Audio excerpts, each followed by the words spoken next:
All right, all right. First and foremost, we give all praise, honor, and glory unto the Most High God Yahweh. We do so in the name of His only begotten Son, who the world calls Christ Yahweh Shai. It's your brother, Chief Priest Alazar One Lawyer, aka the Gorilla Hebrew. I'm Deacon joined, Aka. joined with, of course, Deacon Akah. We have a guest on the platform this evening. His brother's name is Miguel. He is a former member of the Israelite Church of God in Jesus Christ. Y'all may know them. Um, the man who had proclaimed himself to be the God sent comforter, Tazadakia, who's currently going through some very serious litigations in federal court. I think he's looking to be sentenced next month. Um, but yeah, so everybody, a lot of people in Israel, like people who are new in Israel, may not know about what we call comfy all that much. But if you Right. came in, you know, around the time myself, the Deacon Akai came in, or before, you know about this guy a lot. You know, in his outlandish claims and things of that nature. This man, his brother who we have on tonight, he formerly was a part of that. Um, so we gonna before we get into the discussion topics, I guess we could do a little background as far as that goes, just so we can familiarize everybody. Um, so just give me 1 second. Make sure everybody likes, sub, share, super chat, all that good stuff. I'm just making sure I'm sharing this throughout my socials. Real quick. Now, okay. So, brother Miguel, Yes, sir. real quick. So, how long again? Or just give us a little, I guess, some background. When did you join the ICGJC, and then when did you leave the ICGJC? So I joined in 2004, and I I was actually put out in 2010 because they have strict rules about attending classes, and I was missing some classes, so I was temporarily put out, and I decided never to return about 2015 when a good brother called me up and told me that all this was about to go down. So I knew that way back in 2015 that all this that's happening now was going to happen eventually. And That's when the investigation started. It became apparent to membership that there was an investigation. right, right. So he's still maintaining a lot of the membership, but I mean, I kind of knew right away because even while I was in there, there was like videos coming up of him partying and things were funny, but my devotion was pretty much to the church, and the fact that Ariah was in there was pretty big to me too. The man that created that sign, pretty much. So looking at all that and looking at the different groups, I was like, I kind of held on for a while, but once that brother called me up, like I said, he's a good brother. He's been in there for a minute in New York, and he's one of the pioneers for the Orlando like branches for that ICGJC church, or the Florida branches, not Orlando. I'm in Orlando, but Did so you join? we Did you join in Orlando? You joined up top in New York. I joined in Orlando. I heard it in New York, but I didn't join until I came out here. And when I did join in 2004, there was no like local. We used to hold classes out of a crib, out of somebody's house. And then it kind of we kind of helped it grow a little bit. There was a lot of like it was growing. There was a lot of money going around in the church, and there was things happening. And you could see some of the money was being used to do some events, and then he started getting a little crazy with the money, and that's what led to what's going on with him now. He got a little reckless. Okay, so when did you see this stuff getting crazy with the money? How far into it? What year would you say? About 2008, Yep. well, maybe Yep. 2007. Yeah. Yeah. Yeah. He had the bus, the tour Yeah. bus. So Oh, all is of that who is that with that extra noise? Is that Miguel or is that with all this extra noise I'm hearing? I'm not sure. It could be my phone. My phone sometimes sound is a little off. I'm not sure. Okay. Okay. So you say about 2007, 2008, because I know that I first came in 2008. It was August 2008, and right when I came in was like the height.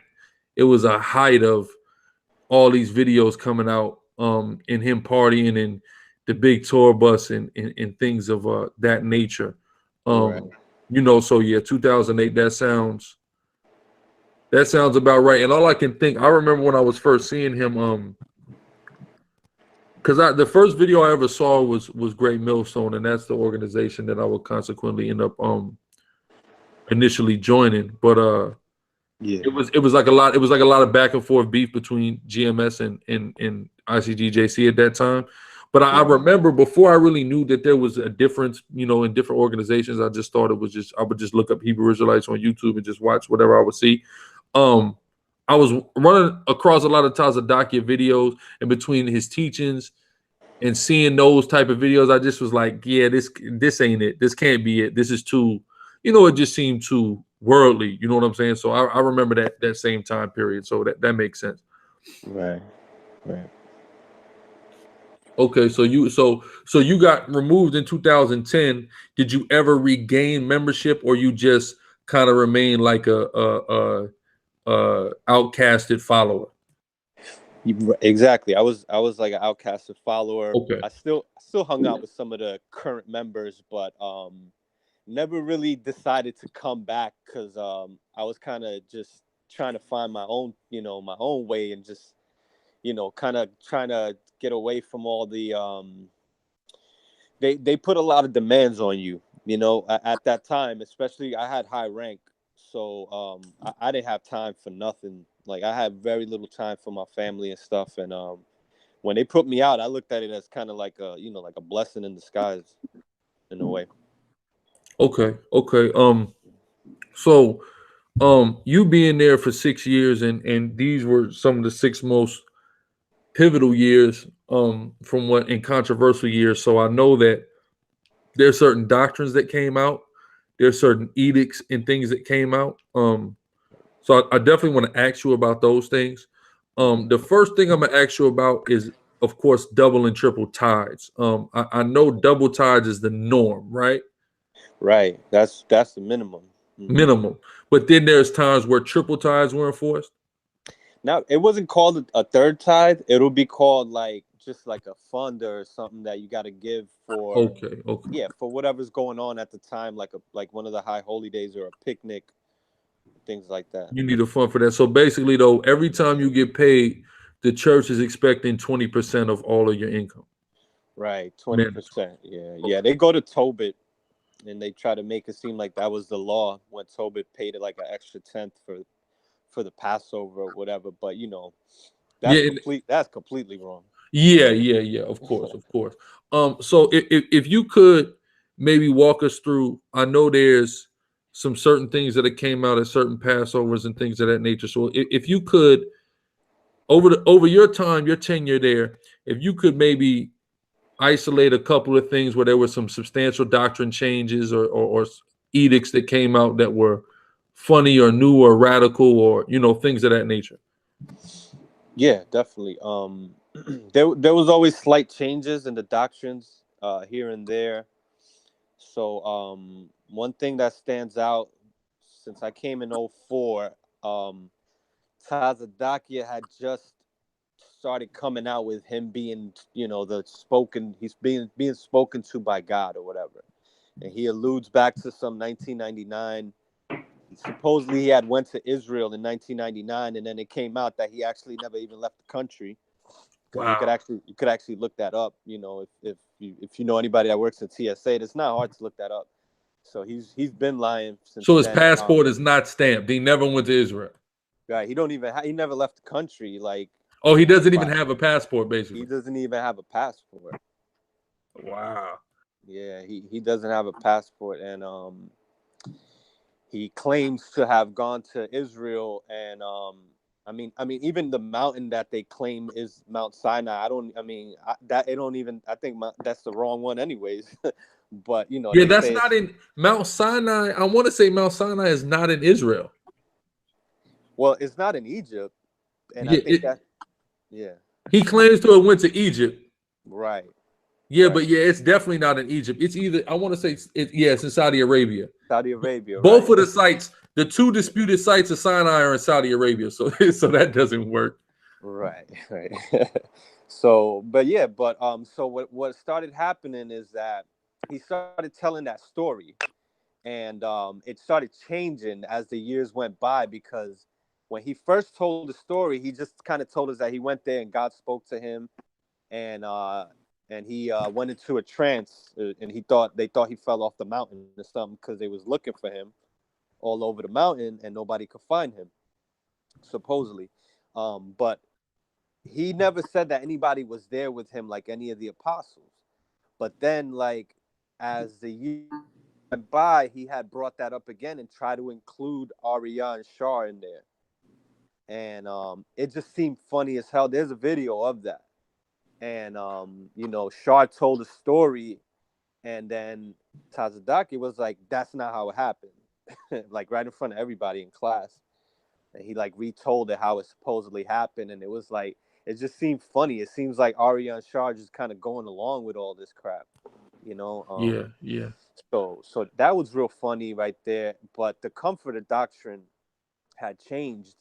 Originally, it was that that he's the comforter and that he's the Holy Spirit that is spoken about in John 14, chapter 14, 15, and 16. Okay, so it was emphatically that he is the Holy Spirit. Right, right. That's the way he taught it first. It was a DVD in 2004 when I came in. So about 2006, he had a speaking engagement somewhere in Manhattan, in like Midtown, and I actually I went up there from Florida, and then he started saying that John the Baptist was the first comforter, since Jesus Christ says, "I will send you another comforter." Another comforter. Yeah, okay. Right. So he started saying that John the Baptist was the first comforter, and he was alluding to Isaiah chapter 41, I believe, where it says, "The spirit of him that crieth in the wilderness." Okay. So what he's trying to substantiate is that it's not radical to think that a man is this Holy Spirit because John was Right. the first one.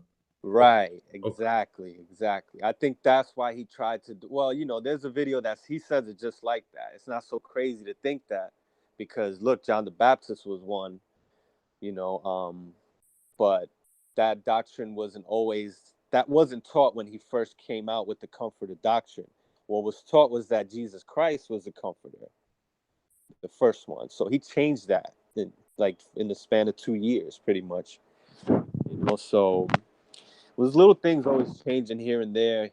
He had changes Basically, up. like the cleanup, like this we got to come clean this up a little bit because this ain't even this really ain't making no sense. So we got to do something to kind of make it make a little bit more sense, type of thing. Right, exactly. Yep.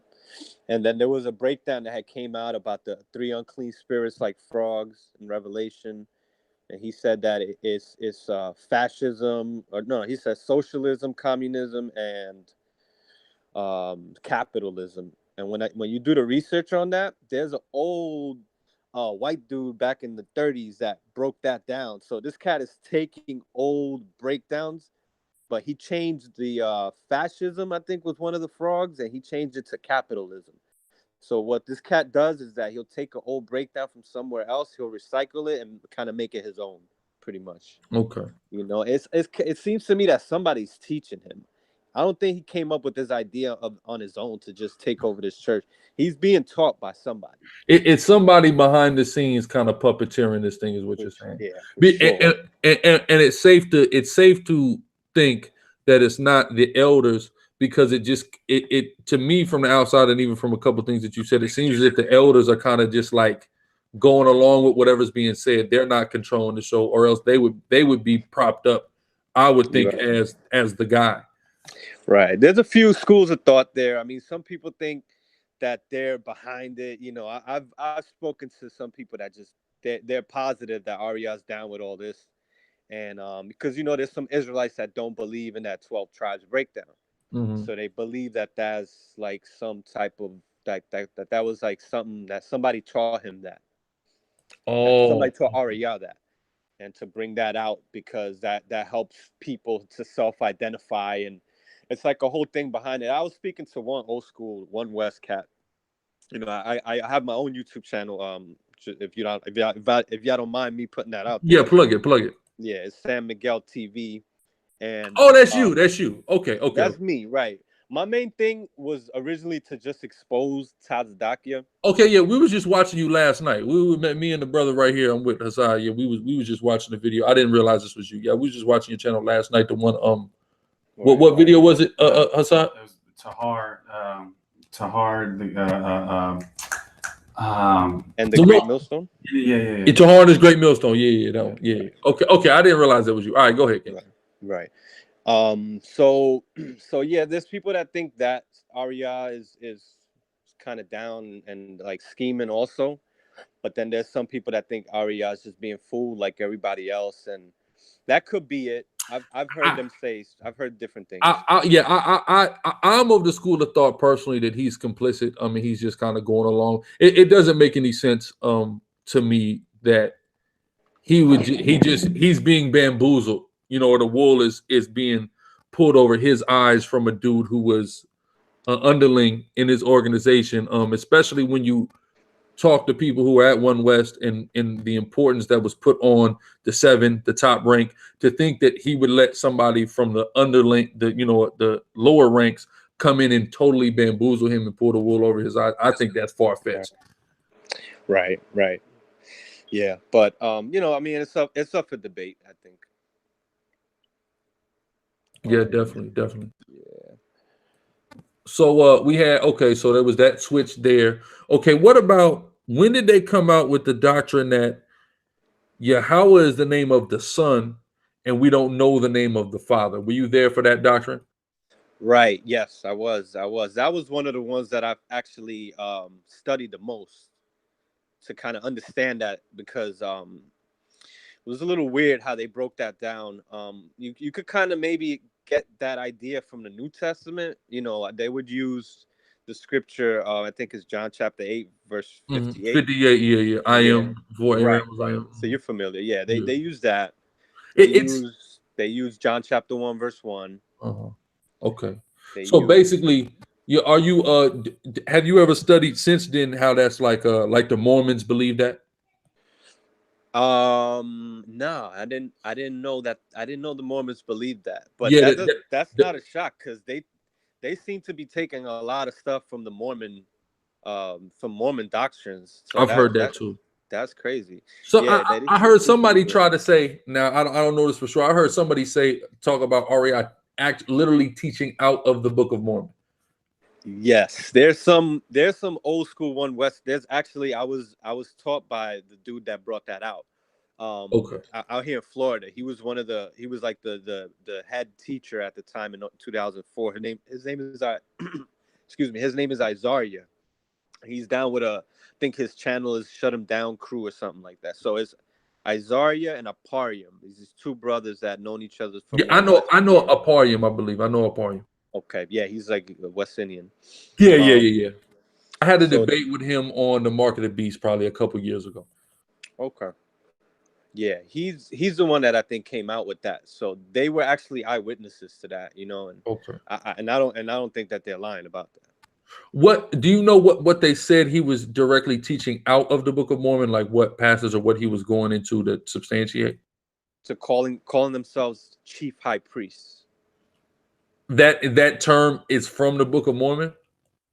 Yes, I believe so. It might be high priest or chief high priest. Okay, because I know they call themselves chief high priest, which is a term we certainly don't see in the Bible. So we see chief priest and we see high priest. We certainly don't see chief high priest. Exactly, which is what Tazadakia calls himself, apostle and chief high priest. Yeah, and I've seen people, I watched a video of a class he was doing where people were coming up and asking him questions and everybody had to literally say, holy and God sent comforter before they addressed him. Yeah, that's actually, yeah, that's mandatory. Like you have to do that. You got to repeat that constantly. You know, that's part of the brainwash and all that repetitive stuff. So yeah, every time we address Tazadakia, we can't just call him Tazadakia. We got to call him apostle and chief high priest or holy God sent comforter. something like that. I don't know exactly. I mean, a lot of stuff had changed too while I was gone. So since I've been gone, but I'm pretty sure that's how they still have to address them: holy apostle and chief high priest, or holy God sent comforter. I don't know. Yeah, His title okay. is crazy. So, something like that. What's interesting is as well, the videos I've seen of their Harlem school, the one at 1941 Madison. I see in there of a large amount of women in the school there in New York. A vast amount of women in the school there Yeah, um, in New York, which the average Christian church that's out there is, got large, female membership. And I mean, it's not a secret that, that's an easy way to get dough out of people. Let's just call it what it is.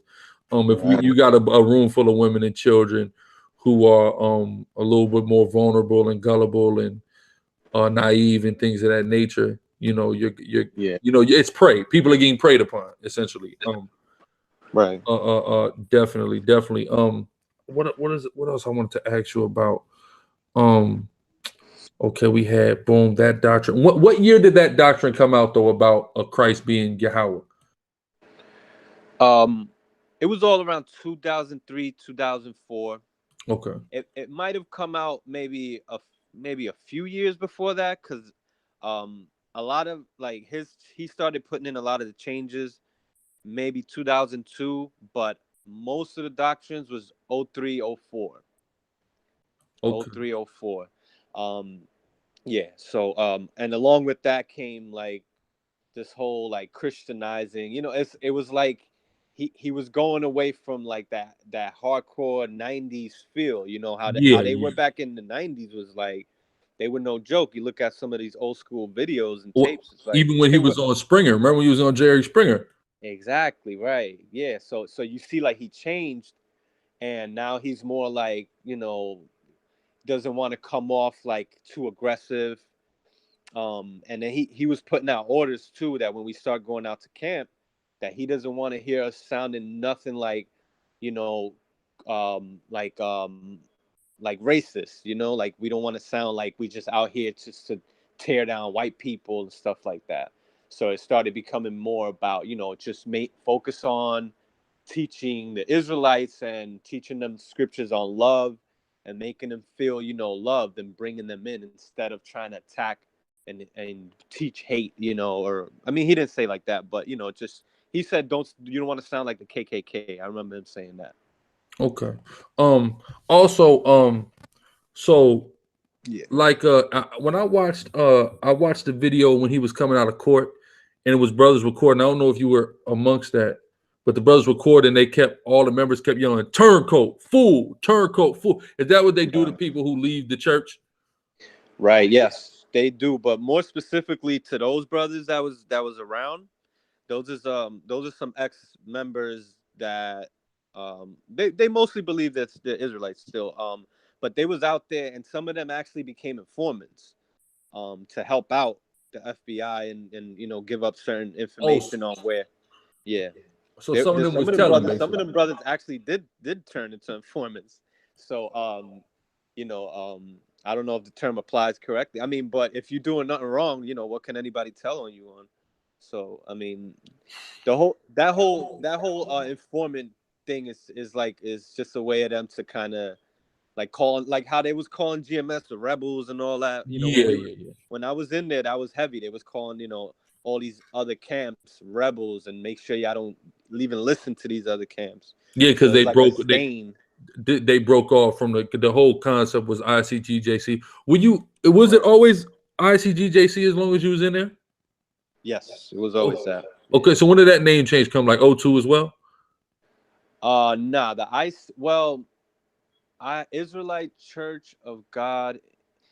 What was weird about it is that it actually there was a slight change in '03 or '04 from Israelite Church of God and Jesus Christ to Israelite Church of God in Jesus Christ. Ooh, because of course So there's a difference between and in. right. So that was a little funny too, because I know how that whole LLC thing works, and that's a difference. That's a big difference right there. So Yeah. but in 1997 they changed it from ICUPK, right? right there you go. Yeah, So from ISUPK to ICUPK. It seemed yeah, like you said, they've been over the course of time. They wanted to start going into a new direction. Churchy, they go from Israelite school, now it goes to Israelite church. We know that's, of course, 97 is after the substantial split when you have ISUPK and House of David. Then all of a sudden, it seems as if they start going in this new direction, cleaning it up. right. ICUPK, then ICGJC. Now we're going to go to a more Christian feel. You know what I mean? Things of that nature. So that's and of course we know because the Christian feel, the more softer appeal is, is going to bring in more money. It's just, let's just call it what it is. More people are going to be more inclined to join something that's more along those lines, even though it still has the identity aspects of the Israelite theology, but then it has like the softer side, and that's even now. If you look at the for example, if you're familiar with the GOCC Gathering of Christ Church, they have a more Christian feel. They have an extremely large congregation globally. Yeah.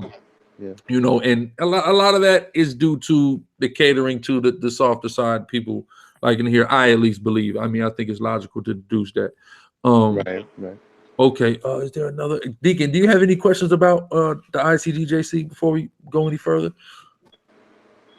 No, I'm just listening, soaking up the recap.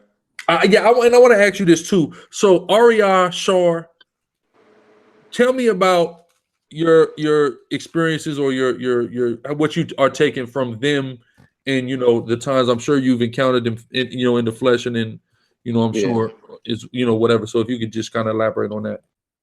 Yeah. So I mean, what I always got from Arya was that, I mean, he's always respected. I never seen Tazadakia really disrespect him in any way.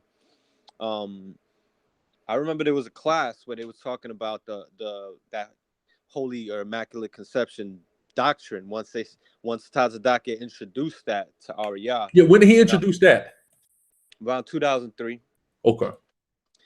So Arya was telling the story how he was bucking up. He was like, I wasn't trying to hear it. I was bucking up until he showed him something, and I think it was Luke chapter 1 or something like that that convinced him. And yeah, that was a class in One West. I was like, One West was still open when I joined, so I actually got to come into some of the One West classes and see that building. When did they leave One West and go to 1941 Madison? 2006. Okay. So One West was still booming until 2006. I didn't know that. That's interesting. Yeah. Okay. Yeah, I mean, it was there, but you could tell like they was making the move to migrate over because they already had 1941, but there was like some type of fire or something, and they had to renovate it. So 1 West was like really tiny. So there was no room. It was hot, it was They fans, all these fans was outgrew always One on. West basically. Yeah. I mean, it's an Applebee's now, so that thing's gone. I want to say that Applebee's closed too. It's not even the Oh. Applebee's no more. I think the Applebee's closed actually. Oh, okay. Yeah, it's crazy. Okay, so Ariel was always got his respect. Yeah, but Shar was like he was bullied. I've seen him be bullied by Tazadaki, just like everybody else. Tazadaki is like a big bully. So Bully pretty much everyone except Ariel. except Arya, right? I've never seen him speak to Arya in any tone or manner like he did with Shah. Like he spoke to Shah like Shah was just nothing. Like he was under him. And just to throw this out there's someone that's a good friend of mine that he knows Shah's neighbor, next door neighbor. I think it's up somewhere in like Westchester County or something, up in the Bronx or something like that. So when Tazadaki was put on the front page of the Daily News, I don't know if y'all know about that. He was put on the front page of the Daily News. I remember. Right. So the neighbor asked Shah about that. He was like, what's going on? Why is this happening in your church? And so, according to this dude, Shah's response was that one man's wickedness doesn't represent the church. So he's like acknowledging that he knows he's doing evil, but you know he's still under him. It's like he knows that he just doesn't have any power, and Tazadake just wields so much power that he could turn everybody against you at any time, and that's the definition of a cult right there. Yeah, no, it is. And also, like you said, like, because even somebody like Shar, I mean, you're Shar, you're somebody, as far as, you know, quote unquote One West Hebrew Israelites go, you're a major somebody. So at any time you could leave that, you could start a school tomorrow and people are going to join just predicated off the fact that you're Shar. You know what I'm saying? Right. So it's you're not stuck in there. You're not like just some lowly dude. You know what I'm saying? You're somebody. Same thing with REI. At any point, you don't have to sit up there and subjugate yourself to that. So that's what lets me know that, you know, there's a salary that is connected to sitting up there and allowing the stuff to go on. It has to be. Well, there was a story that came out because, like I said, there were some brothers that turned informants. They were saying that supposedly if Tazadake would have continued with the not guilty plea, which he switched it to guilty recently, that an apostle was supposedly going to be a like a witness, like one of the big witnesses, and it was speculated that was Shar. Wow. So it sounds like they had their own version of the damn Treyway indictment going on over there. And and top guys start singing. It would make sense that if he was, you know, usually in any organization, especially if we're dealing with a criminal organization, usually if the guy at the top is mistreating certain of his underlings, usually those be the ones to flip, because if they was getting mistreated, they don't feel like they need to be loyal to somebody who, you know, didn't value them or whatever. So it would make sense that it would be Shar instead of course, REI, who seems to have been, you know, treated well. Okay, so all right. Is there, I want to say, is at least one more question I got. So so when once the indictment came down, because like you said, so you kind of disconnected yourself in 2015 once you heard things were happening. So once the indictment finally happened, what's going through your mind? Well, when the raid Yeah. when the raid happened in 2016, I was just waiting on that because Tazadake was talking like he was talking crazy all up until then. He was talking like, you know, ain't nothing happened yet. What's taking so long? And he did this crazy like long radio show. It's the feds, brother. Exactly. They gonna come, and they ain't gonna come Right. tomorrow, but they gonna come. Right. And you know, he was calling me out. There's a long radio show out there where he took it off of his whatever it was on. But one of the brothers, one of the ex-members, actually recorded it, and I got parts of it on some of my videos. But he was going on for like 3.5 hours, inviting people to call in, you know, the rebels or whatever, so he could shut them down.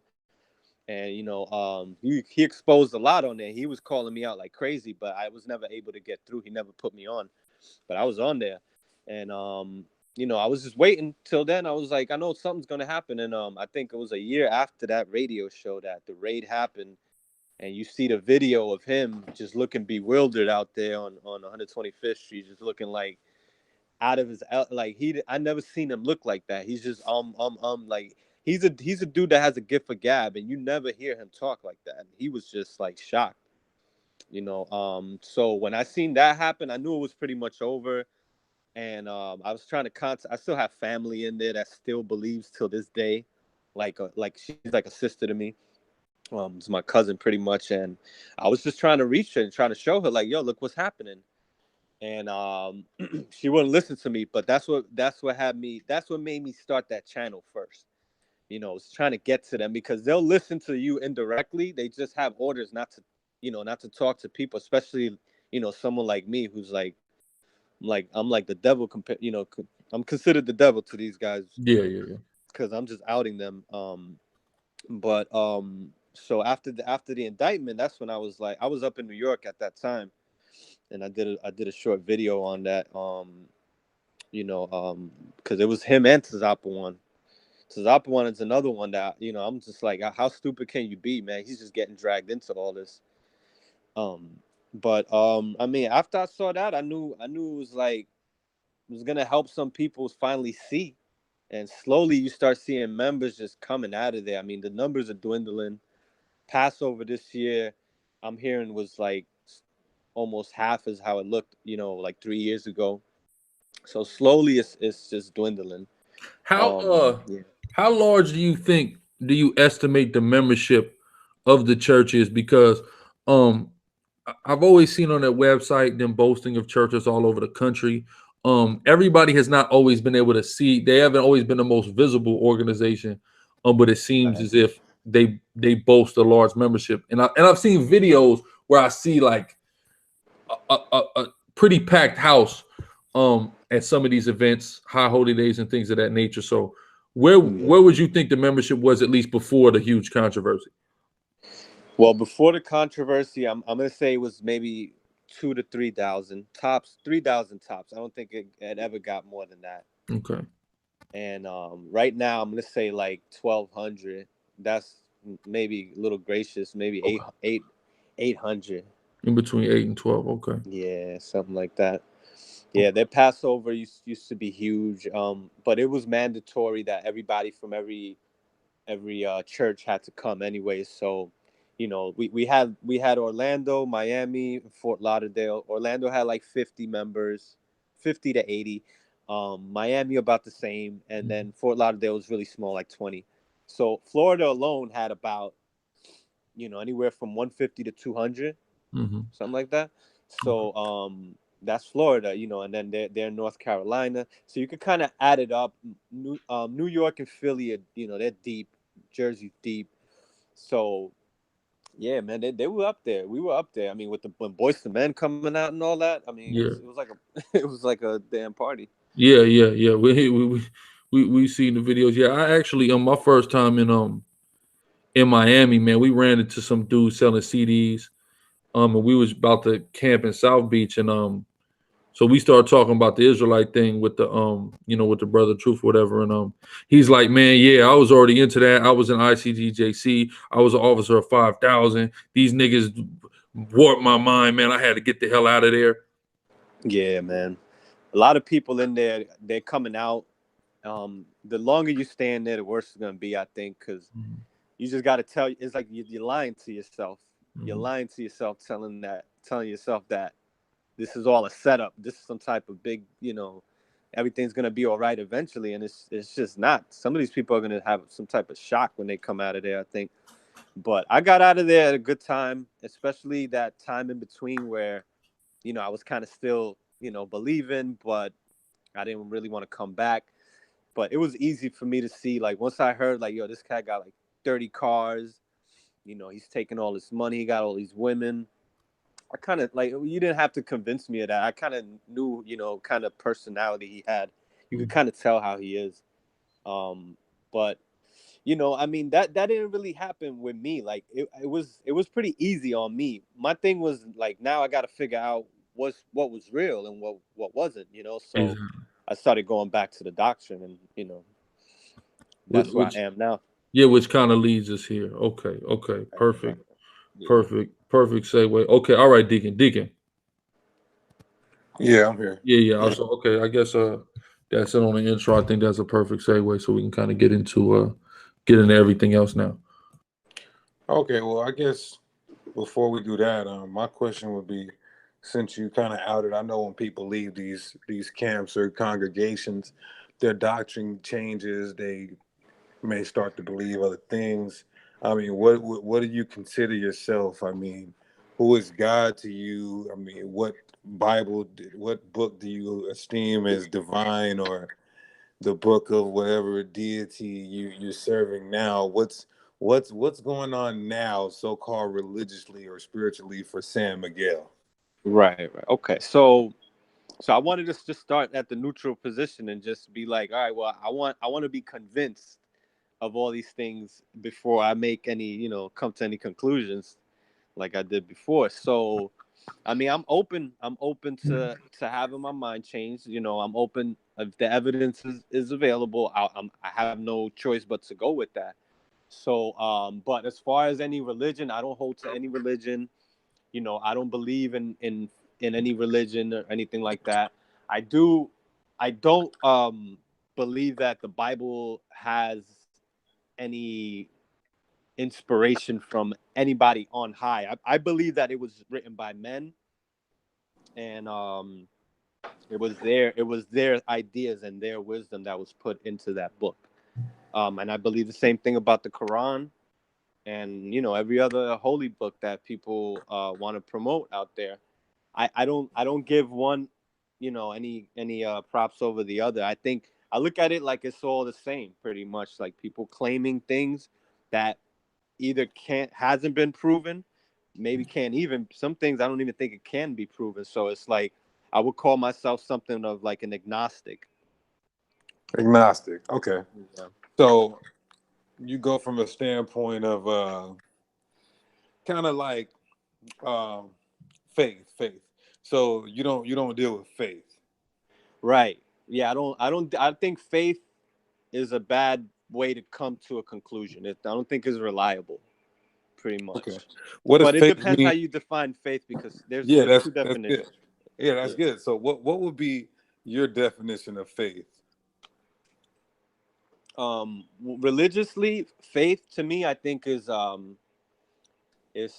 having a belief, a strong belief in anything spiritual or religiously that they might not have conclusive evidence for, but they have faith, they have a feeling, and inside of them they feel like it's right, so that's what I think faith is if you define it religiously. But then there's faith like, you have faith that your spouse is not going to cheat on you or something like that,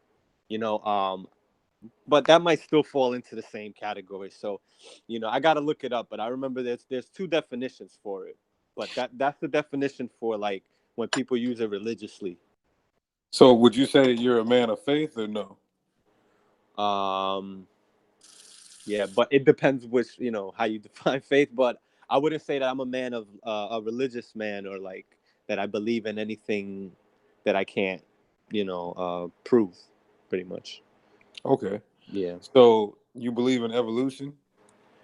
Yes, I do believe in evolution. So you can prove that the Earth is 4.7 trillion years old? Well, that's not evolution. That's evolution would be how the species evolved from one to another. True. I think that's dealing with that's the Big Bang theory. Yeah, which is, they say that's the genesis of evolution.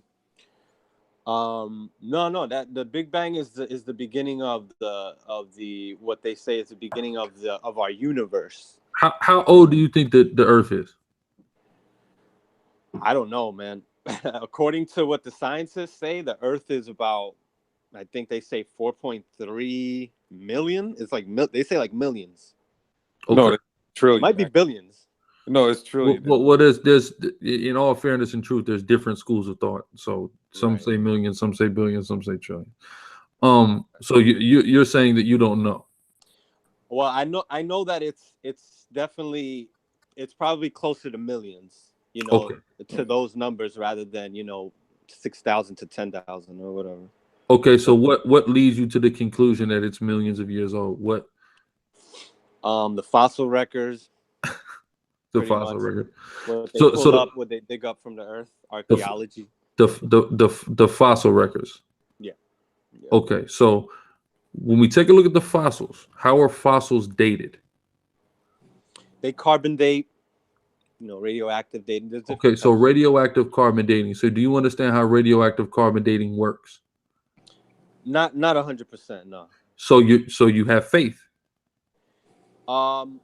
I trust the scientific process. It's not the same as faith. It is the same as faith. I'll explain, because Hebraically, the Hebrew word for faith is trust. It's amawan. So it's interchangeable. So if you trust the scientific process, you have faith in the scientific process. Okay. Right. Maybe I do. Okay, so because I mean, understanding, just to give you like a very simplistic overview of how radioactive carbon dating works, it's predicated upon a presupposition, right? So in order for the date that it renders to be true, the presupposition has to be true, right? So the presupposition that radioactive carbon dating is predicated on is that they know exactly how much carbon was in the world from the beginning of time to now, right? And they're measuring the carbon decay. But that means that they would have to emphatically know the exact amount of carbon that existed in the entire planet Earth at the beginning of time.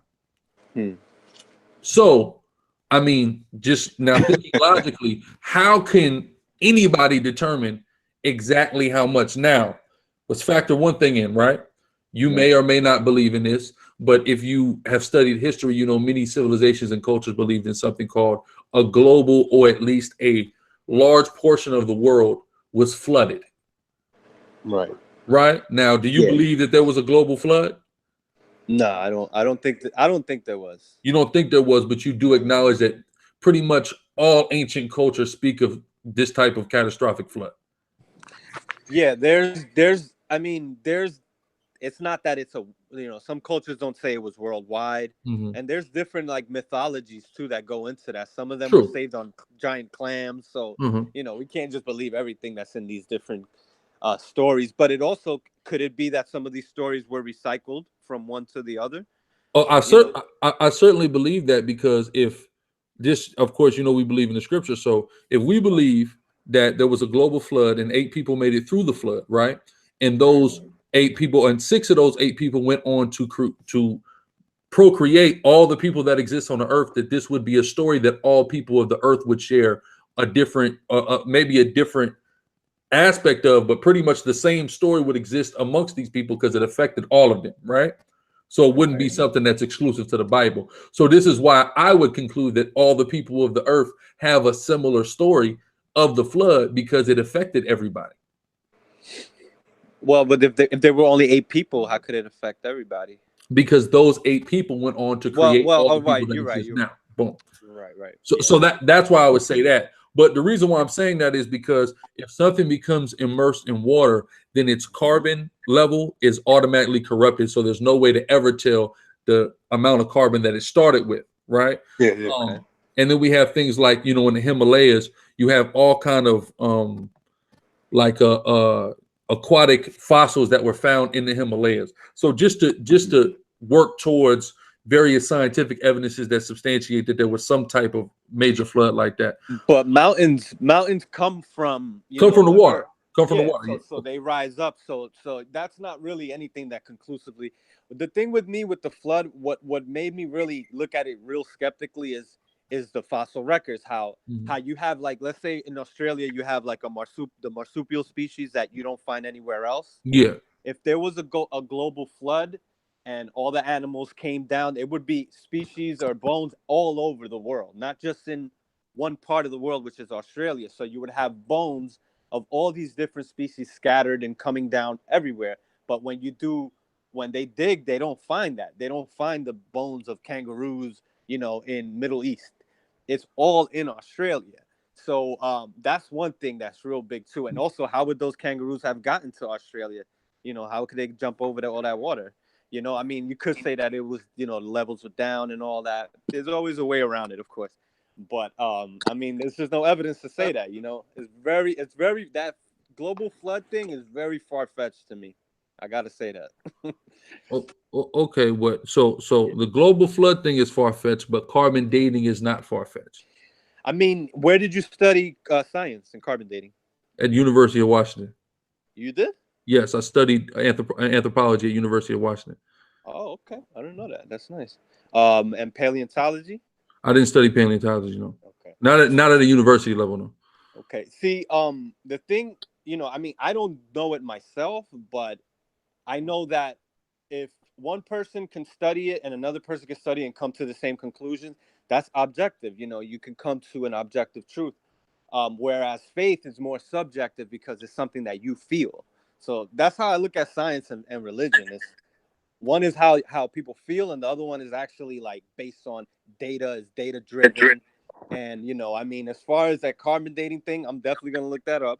The being submerged in water also.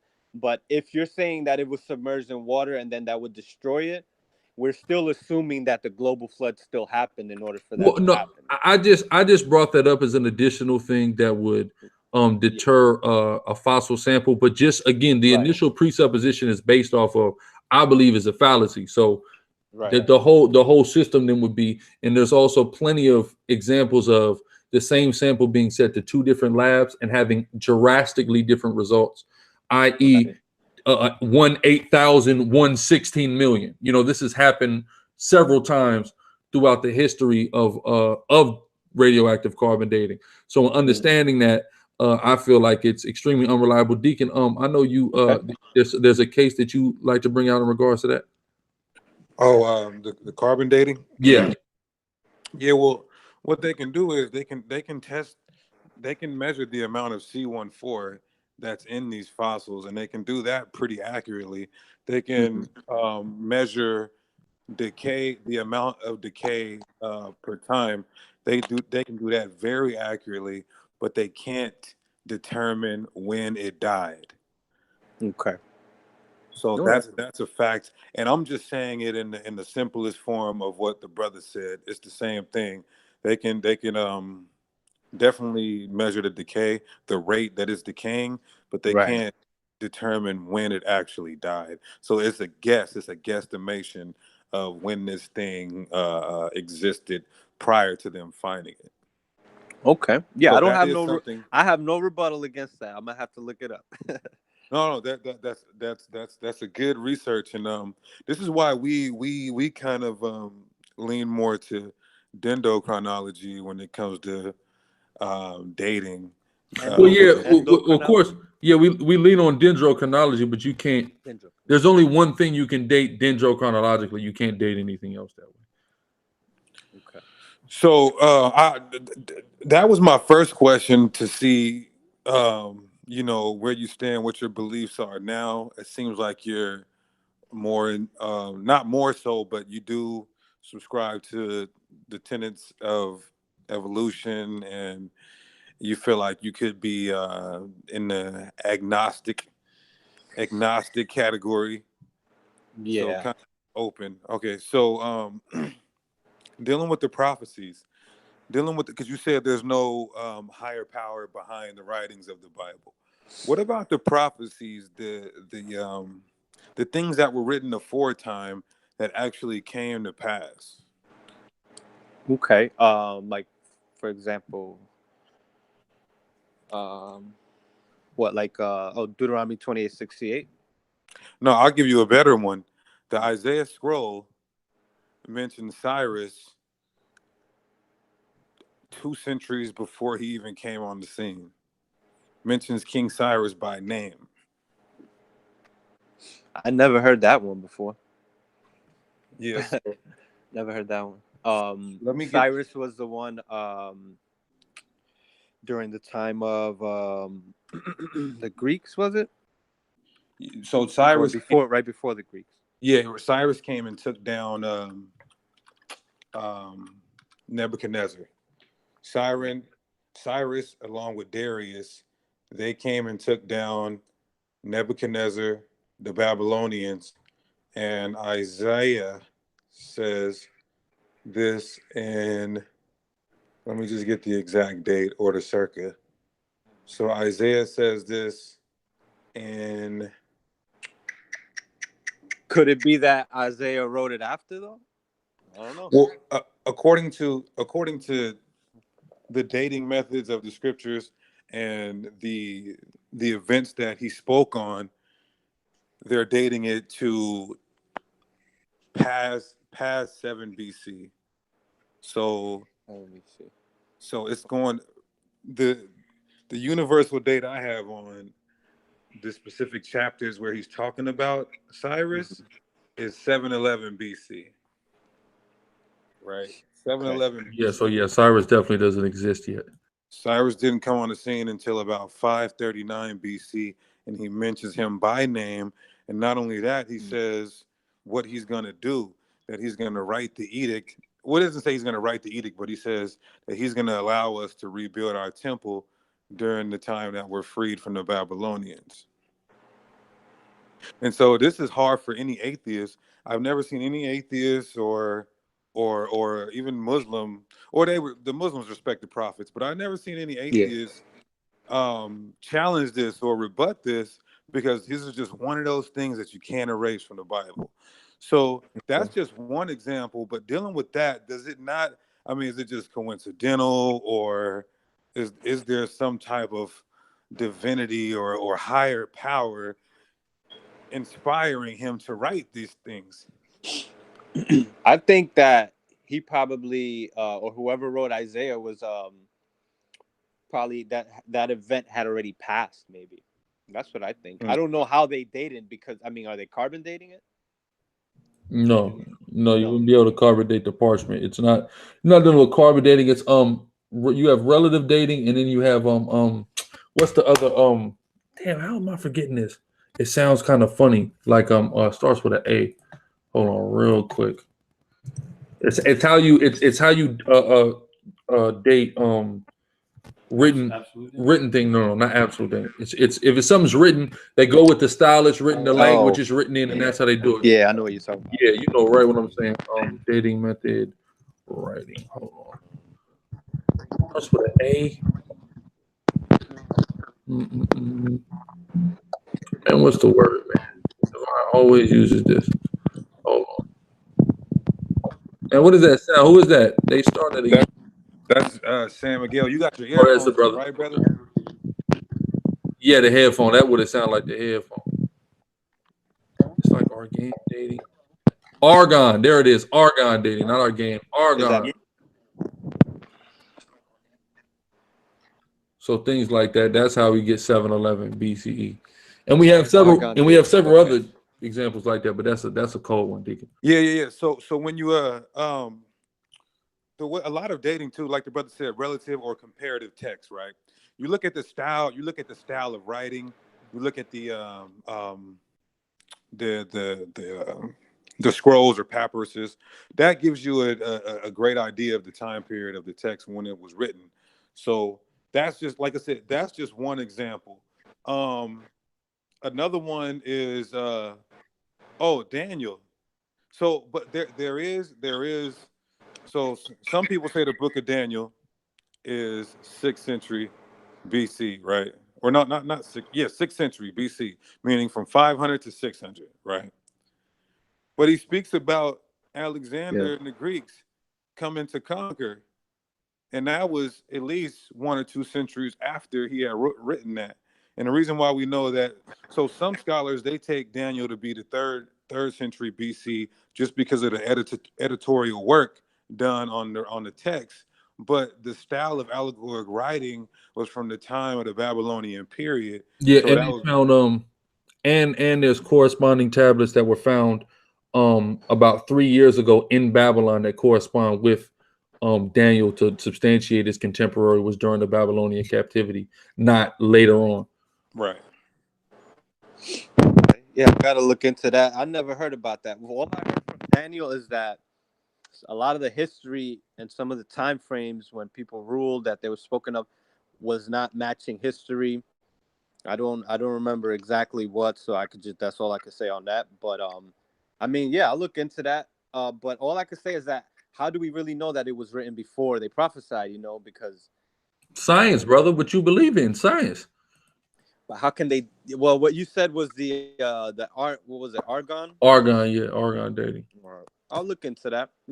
I can't rebut that. Like I said, I like to consider myself pretty logical. So if I don't know, I'm not gonna make pretend like I know. But I'll definitely look into that though. That's a good one. Yeah, as well as like making notes of all that. As well, I said the relative, going relatively to around, in and around the area. What were people writing? What are they finding? When are they dating things? And kind of getting the general consensus that way as well. Yeah. So that was just okay. So now I guess we can move on to my next question. Okay. So you believe in some of the Bible as far as like you just believe it's wise words or advice or. Yeah, like that. Like I believe in some of the things, some of the history. Like I'll give you an example on history. right, the history, Second Kings chapter 17 or 18, I believe, when with Sennacherib. Yeah, when he comes and takes Israel into captivity. Right. So that was one of the things that made me really start looking at the Bible, because there's Sennacherib's Annals, Sennacherib's Prism, which has the story which is in the Bible. So that's accurate and that's corroboration. So I look for things like that to corroborate something. I don't just take the Bible and say I believe it wholeheartedly. I like to, corroborate it with other things. So Sennacherib's Prism mentions the whole story where they sacked Judea. They had already taken the 10 tribes, and then they had, I think it was King Jehu. I think Yeah, Jehu. they had him, Jehu, right? He paid tribute, and then it says that they had they kept. I guess they started fighting after he had already paid tribute. They had came back, and then some angels came and fought and killed the Assyrians. About like an even number of the Assyrians were killed, and then it tells you, and then it go. I think that's something that was added because you don't find that in Sennacherib's Prism. But then when you keep reading, it tells you like his son came and assassinated him and all of that, which is actual history. So it's all written, which of course it could have been written afterwards. But I think what the Israelites did was add that little story with the angels, because I think if Sennacherib or any one of his soldiers had seen angels, come down and fight, I think that's something that would have been written. That's a big thing. So when I saw that, I'm seeing now you got two stories where one thing is in the Bible, but then you don't see it in Sennacherib's. Then I know that whoever wins in history, whoever wins the battle usually writes history. So I know that that's a possibility. But at the same time, to me, it seems like the Israelites were trying to add that in to say that God is still with us, even through the conquest, because they were conquered by the Assyrians. So, why would the angels just come and fight one little battle? So that was a little off for me. That's something that opened my eyes a lot with some the truthfulness that's in the Bible. But I don't know if you ever heard of that with Sennacherib's Prism, but they actually found that. That's the thing that you can go. Yeah, you have all of it. You have the release where you can see the Israel bowing Right. to Sennacherib and all that. Yeah, definitely. Yeah, the release, exactly. So yeah, that's one of the things right there. So I mean, there's some history in the Bible. There's some great history. It's not nothing to just throw it away. I still read the Bible, but there's those things that I'm very skeptical about. And the majority of things that you're skeptical about is you feel like like we talked on before we went live is what you would say the supernatural aspects would be where your main skepticisms come in. Right. Yeah. I think that's the issue with me. Okay. Are you familiar with other things in science or in nature like that? Science is kind of rendered as like anomalies or miracles or unexplainable. Yeah, I think, but when it comes to things that are unexplained, I think that it says it all right there. It's something that you got to be agnostic about, because it's unexplained. So at that point, it's like we don't have any evidence, we don't have any data, so we shouldn't come to any conclusions. But I mean, yeah, I'm aware of certain things. I've seen videos of things that is just unexplained. Trucks just look like they're just being pulled magnetically or something. I've seen things like that, and it's like, Mhm. that's why I still keep myself open. I never make any definitive statements. That's why sometimes I don't go out there and call myself an atheist, because people sometimes think that means that I definitively say that there is no God or that there is no angels. I'm not gonna put myself in that position, because I want to keep myself, open at least. So would you say as far as your moral compass goes, Yeah. you're right and wrong, would you say that's Bible based? No, I don't use the Bible. I use like what's called the Golden Rule, pretty much for the most part. What's the golden rule? Well, what they say, treat everybody how you want to be treated. Who came up with that golden rule? I think you can find that in the Code of Hammurabi, but I don't know who came up with it. But it doesn't. To me, it doesn't matter who comes up with it. If it works, it works. You know, that's how I look at it. If it So makes that's sense, like a universal rule. right, right, Okay. yeah. So and if one, so pretty much that's just how you live by, just the one golden rule: treat others as you want to be treated.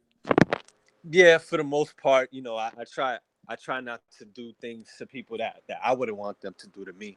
Pretty much, yeah. I think that covers a lot. I'm not sure. I can't think of anything that wouldn't cover, but yeah, that Hmm. covers everything. I think. Okay. Yeah. So would you say that the Bible, because that's just like what Chief Priest Alazar was saying about um the flood stories. So we see that all these communities, these civilizations, a lot of times they do have that golden rule being passed around: do to others as you know you want, as you would do to yourself, right? Right. So the Bible teaches that too as well. So how would you remove yourself from the Bible if um the Bible teaches that golden rule also? See, but I don't remove myself from the Bible. I take every claim, and I look at it individually. You know, so if there's one thing that looks really good in the Bible, I'm gonna just stick with that, and I won't take everything else like overgeneralize and say now, you know, I'm gonna take the whole. That's what I did when I first came into that church. You know, I saw one thing that I liked that made sense, and you know, everything else was kind of like easier for me to be convinced. But So do so you I look believe at. that? Do you Mhm. believe? Sorry to cut you off. I want to get to something more important. Somebody posted this in the comment board, and I think this is a good question. Who are the Israelites today? Did they ever exist? Were they an actual people? Yeah, I believe that there's evidence of that. They definitely existed. There's Okay. evidence of that. Yeah. But Now, who are they today? yeah, who are the Israelites today? Who and where are they? Yeah, I wouldn't be able to tell you that at all. I mean, there's definitely some evidence, but the evidence is like people are practicing customs similar, like in Africa, but then some of their languages are similar to Hebrew, like the Yoruba tribe. There's some tribes out there, but then you can find that almost even in Poland. You know, you can find some people up there that practice some Jewish customs. You know, the Kaifeng Jews are another people. So I wouldn't know. And that question also, I think, assumes that Israelites are even still out there too. Like we don't know if there's, you know, I couldn't even say if the Israelites are still out there. It could be that some of the Israelites were just completely destroyed or had mixed in so much that you don't even, you know, we can't even know who they are right now. But from what I've studied, I mean, I've read like I was recently reading about someone named Eldad the Danite, which is like actual history of a Danite, a guy who claimed to be a Danite at least, that he was in East Africa, and there's a whole book on that you could read about Eldad, and he was saying that the tribe of Naphtali, the tribe of Dan, the tribe of Issachar, and another tribe had like a province and provinces in East Africa. So, you know, I look at I read a lot. I look at the history and the connection between what people claim, and some things I mean some things I don't agree with, some things I do, as far as the 12 tribes thing. But the 10 tribes claim is something that that's one of the first things I read and did my research and realized that there's something off about that 10 tribes claim in second Esdras. You're Puerto Rican, brother? I'm Dominican. Dominican. Okay. My fault. I know that I know that that can be offensive to some, so No, my, not at all. my Not at all. apologies. Hey, real quick. You got it. 1 second. He said something that I just wanted to make sure. So you Yeah. said we can kind of identify who might be Israelites by their practices and customs, correct? I mean, that's the thing is that that's a genetic claim, or that's a genetic question. So we can't just go by practices and languages. We have to actually go into the DNA and the genetics. Well, that's the thing. No, you mentioned. Well, I want to speak about DNA as well, Yeah. but you mentioned that these tribes and their customs. You didn't really speak on the DNA at that point. Yeah, I know. I should have threw that out there because I mean, to me, that would be what would definitively show, instead of just a practice, because anybody can take a practice, anybody can take a language and claim it to be their own. So it's something that just somebody claiming something. I mean, yeah, you can go into the history, you can maybe trace and see that these people.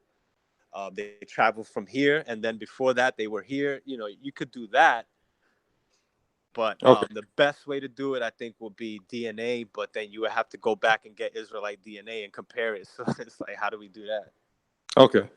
Alizar, you got it. Unless you.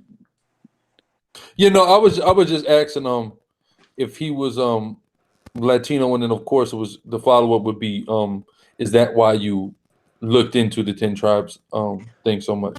Oh yeah, because I'm Dominican. I went right to the the 10 tribes, pretty much the whole 12 tribes breakdown, pretty much, because that was one of the things that I first learned and I first wanted to learn, and I read all the books. I read the 10 tribes, Lost Tribes and Promised Lands, Origin of the American Indian by Lee Eldridge Huddleston. I actually I don't have it anymore. It was a family member's book, but that book is like $400. That was a good book. It has a lot of different claims in there, though. One of the claims is that these Indians might be Jews because of some of the customs. There's also other practices, languages. Yeah, some will claim Egyptian as well. Some will claim I think the Scythian claim was the one that I think was the most. This guy. Yes. And there's even a what's the claim? It's one of the, not the Vikings. Damn it, because there's some evidence of what is it? It's one of the they're like the Greek islands. Who am I thinking of? The Minoans. That's who. Minoans. Yeah, there's a Minoan claim as well. Real quick though, you being Dominican, I'm Haitian, right? So quick just question. So Genesis 49, 5-6, right? I'm sure you're familiar. Right. Beat them not united, things like that. That doesn't strike you as a peculiar, coincidence at least? Not to me. The thing is that we already have it in our mind that Simeon is Dominican and Levi. I'm talking about the divide between the people, right? Because Haitians, we can go everywhere. We can go in all the Latin countries that aren't black. We can go in the black countries, and we can generally get warm welcomes, except from Dominicans, right? Typically, not in every case. Not every Dominican just hates Haitians, of course not. But there's a level of dysfunction. There's a level of just disunity between us, more so than I would say any other two groups amongst blacks and Latins. So that's why I'm just asking, does that strike you peculiar? That's all. You can answer however you want. Not really, because of I know the history. Of course it's historical, yeah. And my wife is Haitian, Okay, and I know that just because they're sharing that land, it's always going to be an issue with the history of the French and the Spanish. Yeah, and of course a lot of people don't know that the Haitian had enslaved indigenous who called now Dominicans over the course of time, or at least the southern kingdom of Haiti had done that. So a lot of people don't know a lot of the origins of the history. Us being from the culture, we understand that there's a lot of things that happen in the island, and of course, we have the Trinitarios that come and come with a lot of indoctrination towards the Dominicans and things like that. So it's a lot that went on. But I've always, just from the perspective of Haitian, find that very peculiar, being that I know how Haitians are accepted elsewhere in Latin America versus the DR. Even swimming to Cuba, you can get a lot warmer welcome than you can get just on the other side of the island. I mean, Haitians helped even, I think, Ecuadorians liberate, man. Ecuador, Venezuela, Mexico, we help a lot. Colombia, yeah, we help a lot. So that's what I'm saying. Like, even if I talk to brothers who is fresh immigrants, and they'll say, okay, where did you come from? Oh, I went to Guatemala. I went to Mexico. I went here. I went there. Did you go to DR? No, I don't go to DR because they don't like us in DR. You know what I'm saying? I could go everywhere else, but if I come to DR, you know, I'm gonna get, you know, I'm gonna get hell. And there's a lot of Dominicans that are Haitian. You know what I'm saying? That really is just, you know, three or four generations ago. They you know, they was. Hey, a lot of people don't know Albert Pujols' grandfather is Haitian. Really? Okay. Yeah, like a lot of people don't know that, but like, you know what I'm saying. So but then you have a case like you, and there's a lot of times where we do come together, but just the general consensus is. Well, on that island, it's a whole different story. Me and my wife are from New York, so we you know, the cultural divide isn't as serious stateside as it is on the island back home. Yeah, for sure. You're right. But yeah, Deacon, you go ahead. Okay, so we spoke about DNA. Yes. Do you think DNA is a trustworthy? Well, here we go with faith again. So you have faith in DNA. I think it's pretty reliable. I think I think DNA is pretty reliable as far as looking at the patterns, what they say, the sequences in the DNA, how you can compare it, and I mean, you can tell when somebody is related to each other based on their DNA. Of course, but how far back do you believe it goes? It only goes, I think, 1,000 years. 1,000. Yeah, it only goes back 1,000 years. I did my DNA test before. Okay, so what you're saying is that you don't. What you're saying is there's no way to prove if somebody's an Israelite by their DNA at this point. Yeah, I don't think there's any way to prove that. I don't know. I would have to look more into it. Because we know Israel as a nation is destroyed 2,000 years ago. So anything after that, we're dealing with a diaspora, and now we are dealing with different. This is where we get all the different claims of these people are Israelites, though, because Israel's just been totally dispersed after that. So the only way to do it would be able to get a DNA sample from an individual who we could emphatically say was an Israelite. And like you said earlier, that really can't be done. So there really would be no way to genetically prove whether or not someone is Israelite. Yeah, that's why that who are the Israelites question is, to me, is I don't know if we can even answer that based or definitively. We would have to have faith, you know. We would have to go by, like you said, faith, and just have, you know, a certain understanding. You know, y'all read the scriptures, so y'all go off of that, and I understand. I mean, trust me. Listen, I used to believe in it. I understand why people believe they're Israelites. You know, it makes sense to them. It made sense to me at the time. I just wanted to go back and make sure I wasn't making any mistakes, and I just haven't been convinced of that. From all the studies I've done, it just hasn't convinced me yet. Right. But I understand it, you know, and I was trying to talk to other camps and see who was out there. I mean, I'm glad y'all responded, by the way. I appreciate that, because y'all were the only ones that really you know, stepped up to the challenge. And everybody was saying, why don't you have to speak to Sicarii, speak to Hakkari? You know, everybody, because I know a lot of Israelites. I know I'm still cool with a bunch of Israelites, and none of them wanted to do this with me. And a few cats was like, yo, Hakka, holla at Hakka, Deacon Hakka. I was like, I don't know who that is. I definitely heard of you, High Priest, but Chief, not high. Oh, I'm sorry, Chief Priest. It's a difference. Chief, not high, and not Chief High either. Oh, right. And not knee high. Gotcha. Definitely not knee high, which is biblical. That's right. Which is biblical. There we go. So when we look at I want to ask a couple more questions, and I want to go into sad prophecy that we spoke about. Also, a few more prophecies, just so you can understand why we believe what we believe. Definitely. So you believe in the Bering Strait, and I just want to inform you, my main man, Alizar Bunloya, he's got his PhD in the whole Bering Strait thing. So you believe in the Bering Strait, right? Yes, I do. Okay. Go ahead, Alizar. What leads you to believe in the Bering Strait? Because you know that modern science is, like, when I say modern, I mean like the up-to-date science, like the Bering Strait theory is an outdated theory as of 2019. Oh, I didn't know that. Yeah, they now are saying that the indigenous peoples sailed in from different parts of the world. They didn't go over the Bering Strait chasing woolly mammoths, which to me is an asinine ideology in and of itself, because we can't even see the diet that reflects anything woolly mammoth like after the extinction of the woolly mammoth by the indigenous people. But the now working theory is that they sailed in from different parts of the world and began to populate, as opposed to the Bering Strait. They sailed in from different parts of Asia, Polynesia, even possibly Africa. That's what the working theory is now, not the Bering Strait theory. Oh, I didn't know.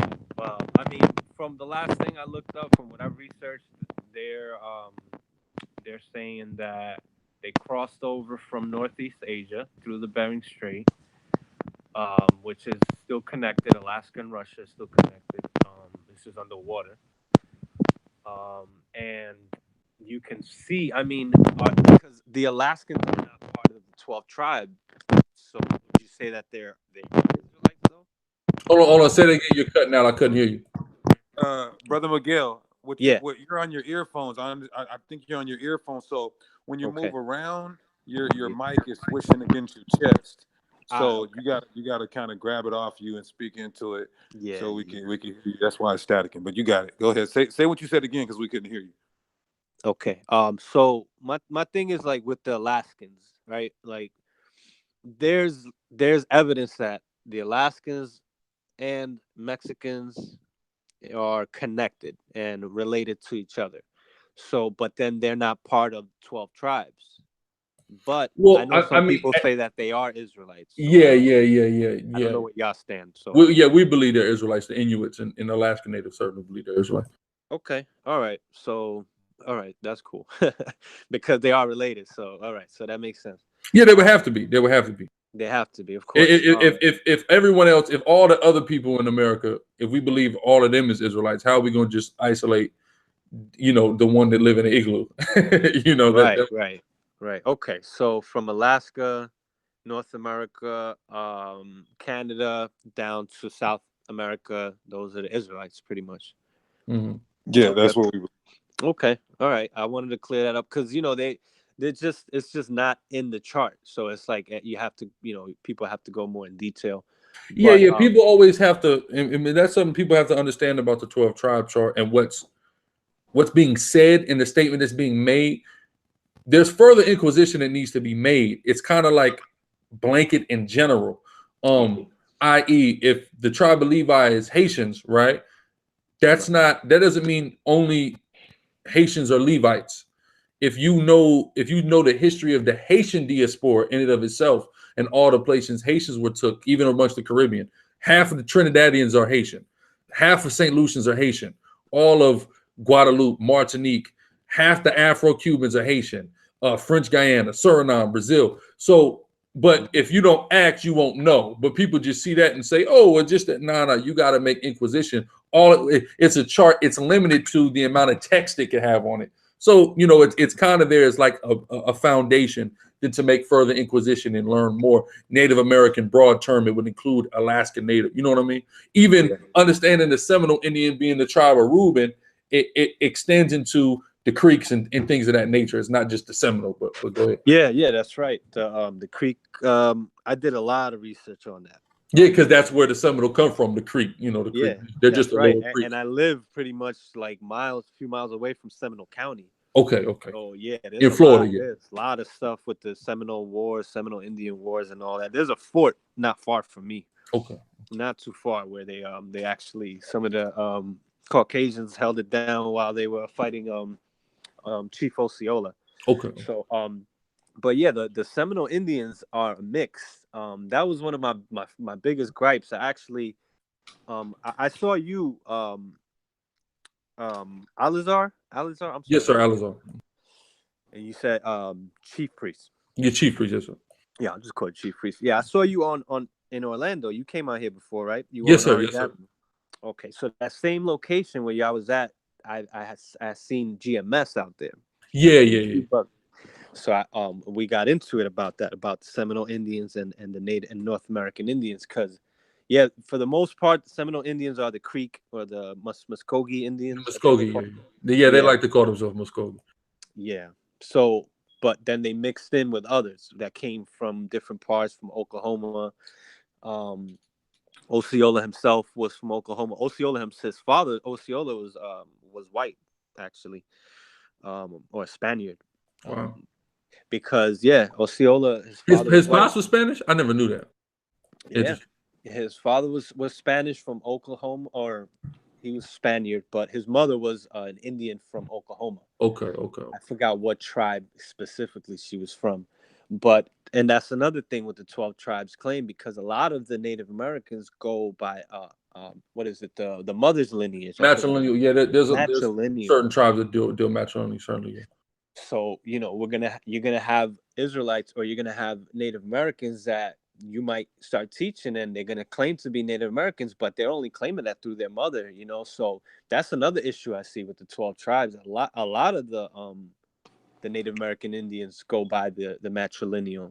Like, you find very few that go by the patrilineal. Well, that's not necessarily true. It really actually varies upon region. Like in the Southwest and in the Southeast is where the majority of the matrilineal tribes are. But when you go elsewhere, it's all typically patrilineal. But there are tribes in the Southwest and the Southeast that have a higher concentration of being matrilineal. But the Southeast tribes are like the Muskogee, the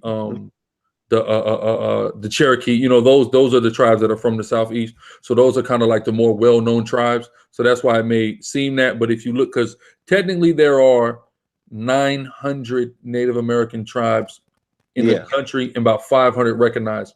Of those hundreds, the vast majority are patrilineal. But some of the more popular ones that are concentrated in the Southeast or the Southwest, because those are the ones everybody knows. Cherokee, Choctaw, Seminole, Navajo. Those are the ones that everyone knows, right? So that's why it may seem like that. But in truth, if you look at the majority, they're still patrilineal. Just like West Africa, like the Akan in West Africa are matrilineal. There's probably like 7 prominent matrilineal groups in the West Africa, but then all the hundreds of others are all patrilineal. So that's why it could, I'm sure you see us interface with the conscious community guys. Like Jabari have made the claim, well, West Africa is matrilineal. I mean, outside of the Akan, who's matrilineal in West Africa, I asked him on tape. He never produced any other one tribe that was matrilineal, but just tried to paint the matrilineal picture predicated upon the Akan and the Akan's popularity being that they're from Ghana, and Ghana have the year of the return, and they're kind of the ones who are going out of their way to connect to African Americans. So there's that. You see what I'm saying? But truthfully, overall, it's patrilineal. Okay. Yeah. The ones that I looked into was mostly the Seminole, what makes up the Seminole tribe. So yeah, that's the Choctaw, Muskogee, Creek, or Muskogee is Creek, Chickasaw. Yeah, the civilized tribe, the 5 so-called civilized tribes. Yeah. Right. Okay. So let me see. Yeah, I was reading. So that second Ezra's chapter, second Ezra chapter 13. See, when I was reading that, now that I read it, and I look at it from a neutral stance, and I don't assume anything, and I look at it as, I mean, I don't see them traveling on boats in that scripture to America. I don't know. I don't see it anymore.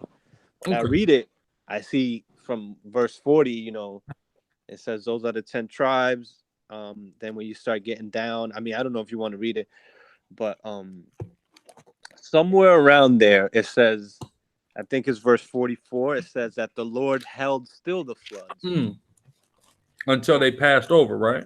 Yes, exactly. So my question is, why would God need to hold any floods if they're on boats? Okay, I'm with you. Well, the first thing, just logically, I'm gonna hit the scripture on it, because we have to take a look at the way that that's phrased in the Bible, and we have to take a look at how everything is phrased in the Bible. We have to, not everything, but I mean the situations where they walk over something dry shod, like in the case of Moses, Joshua, Elijah, and even the prophecy in Isaiah 11, we see a prophecy about them literally waters being parted and people walking through it, right? Those are emphatic times. Then we have to look at that and juxtapose it to times where people are sailing over things, right? They're on a vessel and they're traveling over water, right? Right. So that's what leads us to this conclusion, is because the phraseology here is consistent with that which they're in a vessel, right? Here's the scripture, read. This is Mark chapter 6, just for the passed over thing. This is Mark chapter 6, verse 51. And he went up unto them into the ship, and the wind ceased, and they were sore amazed in themselves beyond measure, and wondered, for they considered not the miracle of the loaves, for their heart was hardened. Now, I just read that to get the context. Verse right, they're on a vessel, right? Go ahead. And when they had passed over, they came into the land of Gennesaret and drew to the shore. So there was troubled waters. We know Christ here is rebuking the waters, calming them down, and that allowed them to pass over. Same exact type of phraseology in both instances. Also, we know, especially amongst the Native Americans, there's a saying, right, about still waters. What does still waters mean? Like a calm water, waters that are the opposite of the rapid raging waters that are dangerous and hard to navigate. So what it's saying there, or what I'm getting from that, is that the Most High ensured that the waters were still in order for them to pass over via vessel, just like same thing right here we read in the gospel. That's good. That's good. That's a good one. Because I presented that to somebody and they were kind of stuck. So that's a good response. Okay. All praises. The next verse, though, like this is the one that got me right here. That says through that country. So there, you know, which country is that? Because it seems as if they're going through a country. So through that country, it took 1.5 years.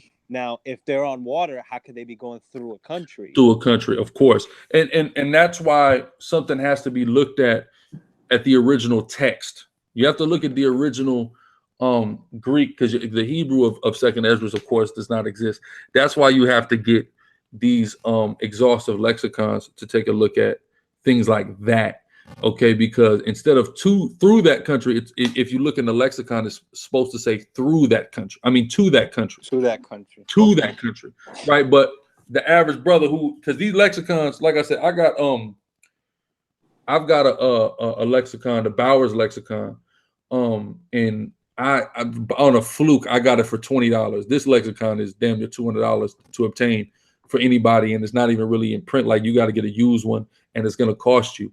So the average brother do not have this. It's not a resource that you can get online and things like that. So people are not having this ready available, but things like that can help in these instances, because it has Greek entries for not only just the New Testament, it's got other writings, the Josephus, all kind of stuff that's in Greek. And it's showing you what, you know, the word and how it's used, the context it's used in by all these different writers during all these different times. And it kind of gives you a better example, but really it should say to that country as opposed to through that country. The different translations differ, because even there's a translation of the Apocrypha I have called the Good News translation, right? So in the Good News translation, it's a matter of fact, get the GNT real quick. I have it. Get the Good News in 13. Yeah, get that, because this says a whole lot more than is even in the text in the Good News. Because I believe it's kind of dictated upon the understanding of the translator. Like a lot of things, the understanding of the translator kind of could skew a translation. But go ahead. 2 Ezra 13:45 in the GNT, it says their long journey through that region, which is named Arsford, took 1.5 years. No, not that. Before that. It's before that. 44. Hold on, this is GNT right here. Watch this. It says where they, like, it gives a direction. Oh, we're talking about Euphrates, I think. No, not Euphrates. It say they went east. It said they went east here. People you saw with there. Yeah, if they went east, then through the Euphrates. Yeah, the east. Then that will put them in Asia, of course, but that's what I'm saying. It's not in the actual Greek, but in this version, I think it says they went east. Go ahead. 2 Ezra 13:40 in the GNT. These are the 10 tribes of Israel who were taken away into captivity in the time of King Hosea, King Salmanassar of Assyria captured them and deported them to a foreign land east of the Euphrates River. Oh, okay. I'm bugging. All right, that's what it's saying. It said they were deported east. Now, okay, all right, my fault. I always thought it said that they went east, even though I know that's not in the Greek. But all right, that's cool. I was mistaken. Yeah. So that would have been before they took the council to go to a further country. Before all that, exactly. Right. So, And I would couple that with like the Mayans and things of that nature had their history says they landed in Florida coming from the east.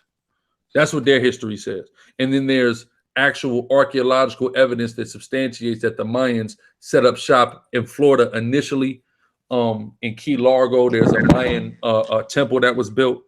Well, that's kind of I never put that together, but those Indians that were, sorry to cut you off, but those Indians that were in South Florida, they were called the Miami Indians. Yeah, which is where you get Miami from. Exactly. So that's I never put that together. You might have something there. Yeah, you should check out my the Viva Yasharala series I did. At least the first. Oh yeah, you just did that a few weeks ago. I was watching. Yeah, I've been doing it 6 parts. So especially, I mean, really all of them when you get time, because it's a lot of because a lot of times, a lot of brothers, especially mainstream, or it's predominantly what we would call Southern Kingdom or Jews. Judah, Benjamin, and Levi, especially Judah. So the predominant focus has always been around Judah and not as much to the other tribes. So there's certain information about the other tribes that a lot of people have just not gone into or unearthed. So going into like the Popol Vuh, the Mayan Bible, the different legends, the different prophecies that the Aztecs had, certain other Native Americans had, and things like that, and drawing the parallels, showing a lot of cultural similarities, eschatological similarities, things of that nature. That's what that is going into, as well as history and archaeology and things of that nature. So they definitely had a Mayan temple at Key Largo that is still standing today. And there's another site. That's not that far of a drive. Yeah, and there's another site. It's in like Central Florida where they have Mayan glyphs in Central Florida. I forget the name of it off top, but if you could literally Google it up. It'll pop up the name of the site and things of that nature. So I would definitely urge you to check that out. Yeah, so let me interject real quick.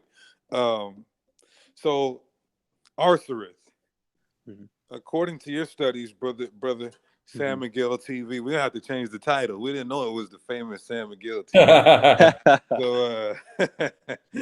So according to your studies and understanding, what is Arthureth, and how can you prove whatever your stance is on where it's at?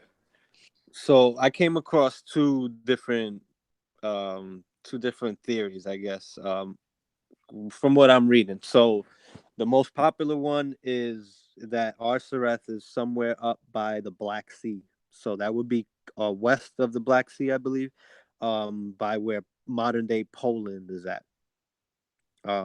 That's the most popular theory, that they walked, and that the reason why it says that the Lord held still the floods is because they needed to walk through or across the Euphrates. Okay, do you have a source on why you say where that is? Yeah, let me pull that up real quick. So there's a map. If you Google Arthureth Black Sea, you're gonna see I've seen the map. I've seen that map actually. Yeah. You seen that? Okay. Yeah, definitely. I know what you're talking. And then some of the history on the Scythians and the Cimmerians, which was right around the Black Sea, they say that their language was very similar to the Hebrew. Okay, so because there's a school of thought that I've heard that people who believe, there's certain people, a segment of the Israelite community that subscribes to that theory, and then believes later that when you go into the New Testament, Paul, etc., is sent to those people, and that's the Gentiles that he's preaching to. Have you heard that theory before? Yes. Okay. Yes, are you of that school of thought? Yeah, yeah. I Okay. think that's very, very believable. Okay. And also like what I mentioned earlier about Eldad the Danite, which Mhm. that's a written history, and this is like 9th century. Yeah, I'm They, familiar with the Eldad rather history, definitely. yeah. So he was mentioning that there was a bunch of the tribes still around Still around you. on that part of town, on that part of the world. And then, but the other, I mean, there's a lot of other Israelites, and I was watching some of their videos and trying to see what they say, and they're saying that there's a map. They found a map, but it's the word that they found wasn't Arsareth. It was Asaraf. Yeah, you talking about the river in Morocco? Yes, or Angola, I think, or something like that. Yeah. I seen that. I seen that recently. Like you said, I mean, it's a river. Yeah. That's highly subjective. And the thing to me is too, especially when we're dealing with Israelites, maybe not so much you, but brothers who believe they're Israelites. Now you would have to believe, according to Second Ezra, that whoever the 10 tribes are in that place. Right. So if we go to Morocco, it's Moroccans, it's Arabs that are there, or even if you go to Angola, so you can't. A lot of times they'll go there and then try to paint that as half of Africa or something like that, which now that's just that's a river in a country. We can't come to the conclusion that that's all these people, which is why I think it's more logical from our faith-based perspective to say it's the people of the Americas, because they're here right now. We could say they've been here for this long and they're going to remain here, and we're all going to remain here, until salvation comes, so to speak. So that's why I would say, just at least from the faith-based perspective, it's a lot more sound than the other faith-based, contrary perspectives that exist. Another thing I wanted to say also about the Native Americans and the Asian connection is that they have similarities in how they metabolize alcohol.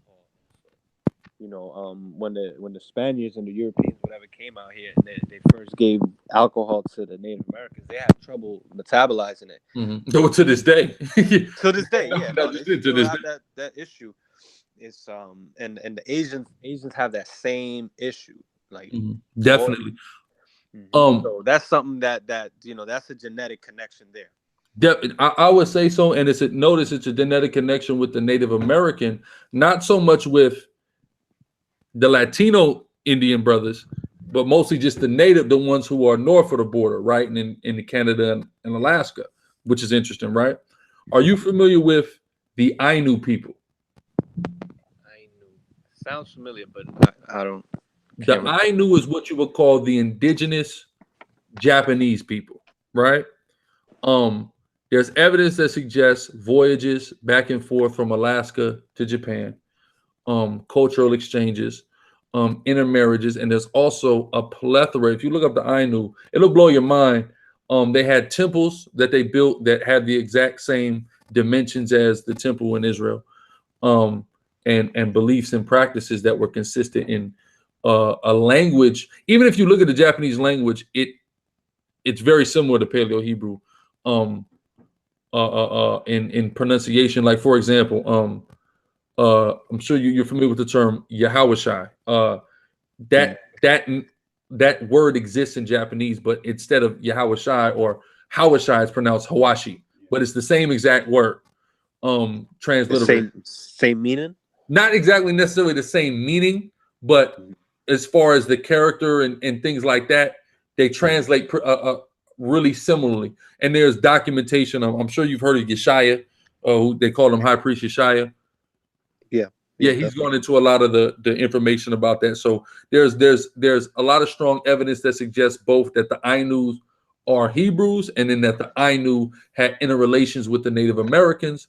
And that's where I would show that synthesis there between the two groups, between the Native American and the Asian. I believe I would chalk it up to intermarrying and dealing with the Ainu people who were their brothers on the other side of the Pacific. Okay, I see because like I said again, we don't see that with the Aztec. Didn't have that problem. The Mayan didn't have that problem. The Taino didn't have that problem. But the Native American, he had a real hard time metabolizing it to this day. I mean, to this day, we can go to the Latin community. Brothers are knocking them back all day. But the Native American community, they on their ass behind that alcohol. You see what I'm saying? And that's why I would believe that. I think that would be a good little experiment there. I mean, with the Hispanics, I think we have some of us, at least. I know when I did mine, I had very little Taino left in me. It was like, you know, maybe 12% or something like that. You know, I know y'all don't really go by that, but you know, I think it's just with the DNA. I think it's problematic. We have to take a look at who is the gatekeeper for this science and information. Not that this actual science of DNA itself is unreliable, but we do have to look at, because, like, for example, what company did you do your DNA through? My Ancestry. So Ancestry.com or just My Ancestry is different. I think it's Ancestry.com. Ancestry, right? So you know that Ancestry is controlled by Mormons. Nah, I didn't know that. So Mormons invented Ancestry.com and the DNA test because they have a narrative and an agenda that they're trying to push, right? So we have to be wary of these things, and that's why. And even they have that disclaimer that this is not to be relied upon for anything serious. Like I know brothers personally who. When did you take your DNA test? Me? Yeah, when did you take it? Oh, when? 2016, I believe. Okay, so they haven't given you any updates? Nah, everything is no updates. So there's a lot of brothers that I know who a year later they get updated and all their numbers are totally different than they were the previous year. Oh, really? What I wanted to do was go through another one. Yeah, I would. I mean, I would even just for even whether or not you rely upon it or not, I would definitely suggest get a couple done at least to kind of see, okay, is there a consistency here? Because you even had the story where you had the triplets get their DNA tested and they got a completely different results, and we know they have identical DNA. We have the dog that was told that he was a quarter Cherokee or something crazy like that. Dog? A dog. They tested a dog. They told a dog it was an Indian. So like I believe we have to scrutinize these companies that are giving us this information. You see what I'm saying? Because there was an article that was written. It was an article that was written, I want to say in 2016. I want to say it came out in the USA Today, and it was talking about squashing the myth that the Taino no longer exists. Very, very interesting. Somebody in the brother Ariella, he just said his results changed twice. But there's a very interesting article I suggest you read that is squashing the myth that the Taino doesn't exist, because they paint this picture that all the Puerto Ricans and Dominicans and Cubans are like you said, about 12.5, so like an eighth Taino, and then the rest is white and black. You know what I'm saying? And they were kind of attacking that theory and showing that there are people who are predominantly Taino that still exist. And I think that's an observable truth. There's certainly, especially amongst the DR, Puerto Rico, Cuba, there's certainly a lot of black and a lot of Spanish that's been introduced into the genetic pool as well. But I also think observably, we can observe Taino Indians still, you know. There's a lot of videos on YouTube that you could watch of people's results. They like to record it. Yeah.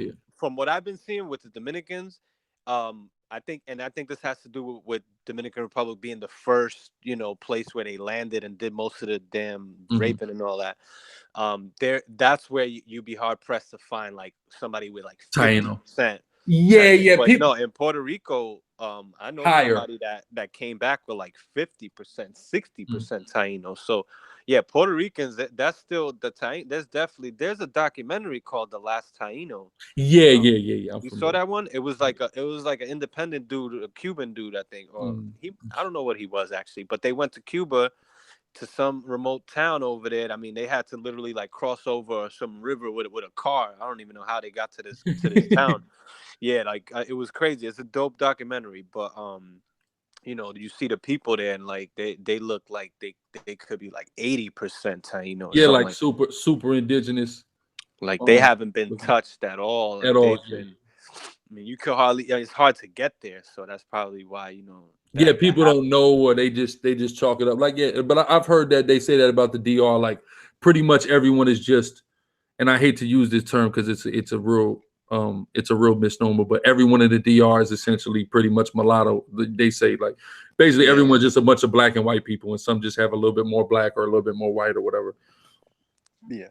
I mean, I haven't come across too many from my experience and from what, you know, from how my family looks, they could go either way. I mean, it could be very you know, European looking or black. Yeah. My just a quick sidebar. That's what, just before me even coming into the truth and things like that. Because my pops, he traveled around for work, like all over Puerto Rico, Colombia, all over the place. And when he used to come back, because I know you're familiar with my physical appearance, he used to always say, everywhere I go, the niggas look like you. You know what I'm saying? So he's like, you know, of course I'm black and white, so you know, that's why I understand what you're saying totally. But yeah, Deacon, you got any more questions?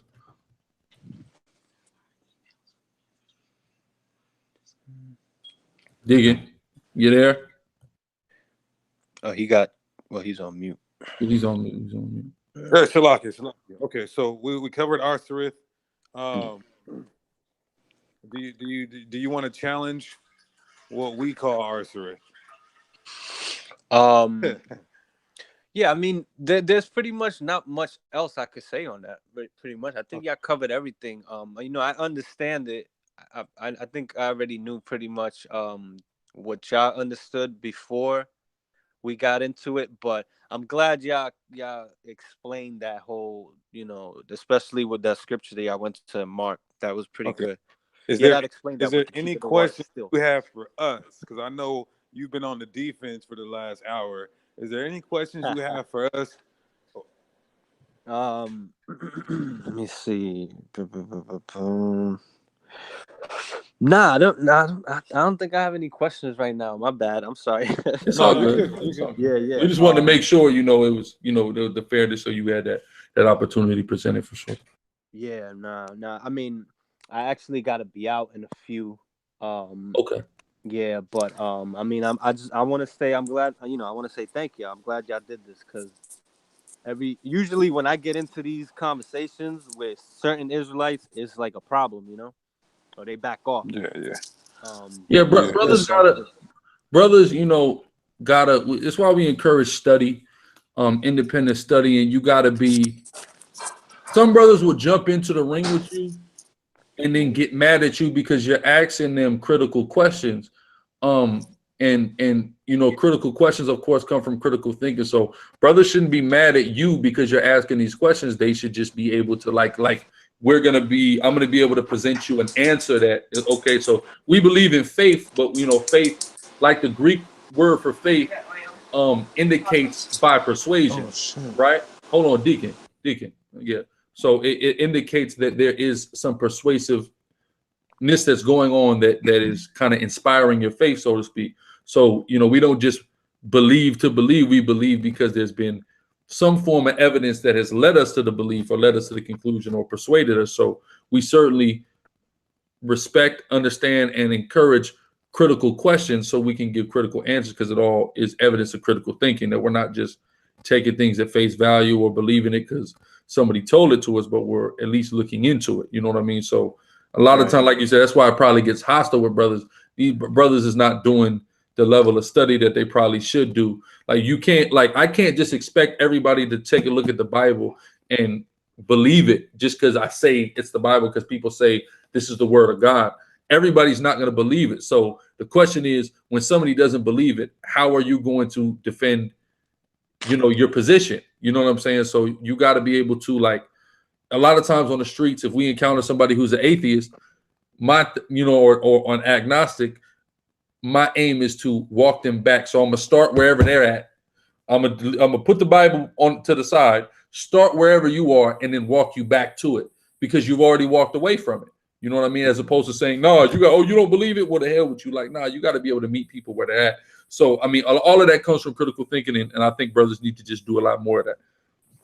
Yeah, you got to have a good reason for what you believe, pretty much. At least present a good reason, and not just say just because. I mean, there's too much information out there, you know. Exactly, definitely, brother. But yeah, that was pretty much all the questions I had. I mean, it was just on that 10 tribes thing.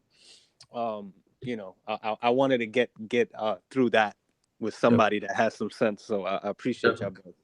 Definitely, brother. Definitely. Well, appreciate you, brother San Miguel, man. We can do this again, man. Con. Now that I know it's you, I see you on the comment board, man, and things of that nature. Yeah. All right, man. Yeah, I got y'all anytime. email. So if if I have any questions, I'll hit y'all up. Definitely can. Con, anytime. All right, brother. Shalom. All right, shalom. All right, Deacon. All right, Chief. All right, brother. All right, definitely. Shalom, brother. All right, that was good. Good brotherly discussion. All praises. All praises. That was good. You guys can ask. You guys can take questions if you want to. We're not taking no questions. Don't worry about it. I'm we make this announcement and we're gonna close out. If any, Salaki, real quick. Any questions? Just email us. Put the email.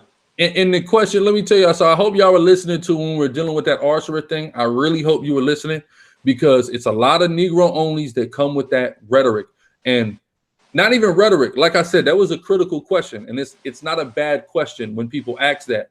But a lot of time, a lot of y'all brothers, I see y'all shutting down, not knowing what to say, instead of slowing down and thinking logically and critically through the spirit. You're not doing that. That's how, when somebody tries to come with that, oh, it don't say nothing about ships or whatever BS argument they come with, that's how you deal with that right there. All through the spirit and power of Yahweh Shem Yahweh Shai, man. All right, big announcement. Go ahead, Chief. Man, I'm trying to put this big announcement out, and they won't even let me screen share, man. This is incredible. Incredible. Hold on. Stay on. I'm going to try to come back in real quick. All right. Yeah, I'm going to answer questions for like 60 seconds. Can y'all do a lesson about the creation? Absolutely. That'll be a great. Here we go. Yeah. All right. Here we go. All right. Big announcement, y'all. All praise Yahweh Shem Yahweh Shai. I hope this was edifying. For sure. But real quick, y'all, it's official. My clothing line is up. Y'all go right here to urbangorilla.com. That's URBNGRLA.com. We got all kind of stuff. We got stuff for the men, women, and children. As y'all can see, we got the Jesus is a Black Identity Extremist shirts. Okay, we got the menorah, different flavors. Right, the graffiti menorah done by our brother Azan. Different flavors. We got it for the kids as well. Right, Call of Duty Guerrilla Warfare. We got that for the kids. Jay Shakur KJ by Shemiel Shah Brakatah Wata Wata. We got the Exodus 15:3, which we know is the Lord is a man of war scripture with Yahweh Tazabah in the Assyrian block text, which means Lord of hosts. But as y'all can see here, Deacon, if you can mute, because that's kind of loud. We see we got these in different colors. All right, we got the flavors and the colorways for you. All right, we got these gorilla shirts as well, fashioned after the champion style. If y'all see me on Instagram, I had the hoodie with this logo on there. So as y'all can see, we got a few more also. So yeah, man, they're available now. Just go to the website, urbngrla.com, urbangorilla.com. All right, and y'all can get them cracking now. Where we at? We got this one.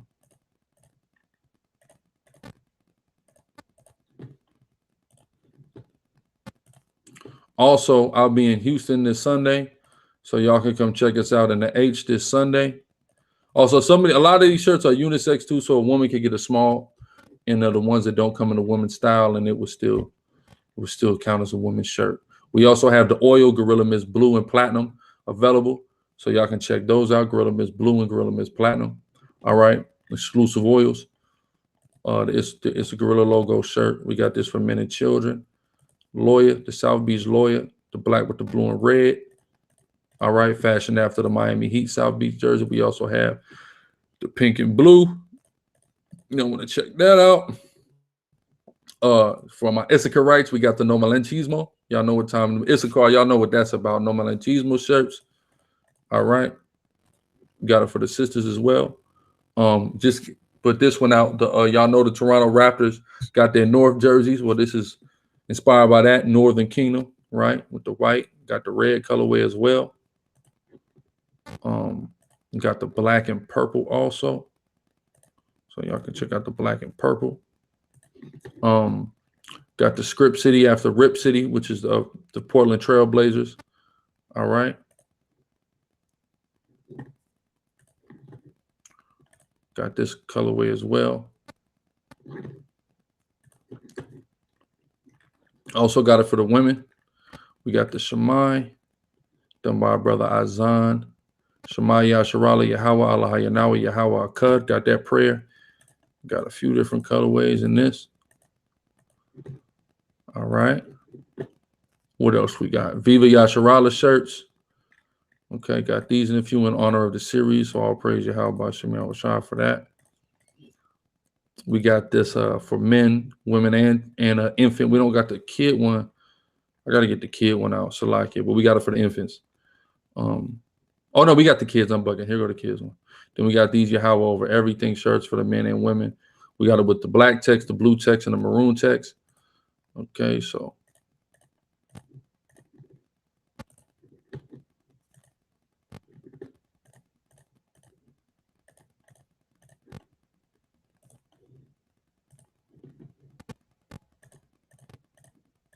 So we cracking, man. Put your orders in. Yahweh over everything. Put your orders in through the spirit and power of Yahweh by Hashem Yahweh Shai. Right? And look out for more, but this is just, you know, the kind of first run. This, like, I want to say it's 19 different shirt styles. So all praise Yahweh by Hashem Yahweh Shai for enabling and empowering us to be able to do this. And thank y'all for tuning in, liking, subbing, sharing, and super chatting. In the Situation Room, Deacon, anything else to take us out? Yeah, all praises. Get that get those Viva Yashara. Go support the ministry. Support the clothing ministry. All right. So yeah, it was a good build, good dialogue. And with that, that was the Situation Room. We're gonna give all praise Yahweh Shem Shai. Till next time, shalom. Yeah, all praise Yahweh Shem Shai. Shalom.